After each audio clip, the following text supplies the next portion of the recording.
కనుక ఈ నియోజకవర్గాన్ని నేను 2 సంవత్సరాలు పూర్తి చేసుకునే సందర్భంలో ఇంకొక 2 నెలలైతే 2 సంవత్సరాలు పూర్తి అయితే మీ అందరి దీవెన వల్ల రాష్ట్ర ప్రభుత్వం వచ్చింది. మందుల స్వామి ఒక ఉద్యమకారుడు ఇలా ఎమ్మెల్యే గెలిచిండు ఇక్కడ. అందుకోసమనే అతి తొందరలో ఇక్కడ పెట్టిన ఎమ్మెల్యే క్యాంపస్ చేతుందో దాన్ని మార్చేసి తుంగతుర్తి పట్టణ దగ్గరలో పెట్టాలని కూడా నేను కలెక్టర్ గారికి కూడా లెటర్ రాయడం జరిగింది. ఎందుకంటే అది ప్రజలకు అందుబాటులో లేదు.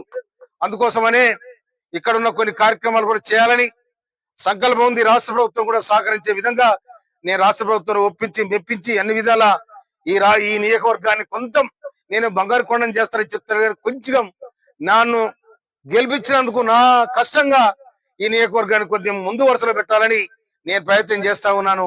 అందుకోసం మీరు అందరూ కూడా సహకరించాలని చెప్పి అన్ని రైతు సంఘాలు కూడా ప్రారంభించడం జరుగుతుంది. అతి తొందరలో వేల పుట్ల ఒడ్లు కూడా ఈసారి బ్రహ్మాండంగా అయినాయి. కనుక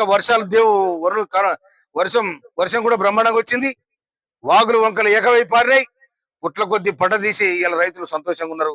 అందుకోసం కాంగ్రెస్ ప్రభుత్వాన్ని రేవంత్ రెడ్డి గారి ప్రభుత్వాన్ని దీవించాలని మీ అందరు కూడా నిండుగా శుభాకాంక్షలు తెలియజేస్తూ ముగిస్తాను. Thank you.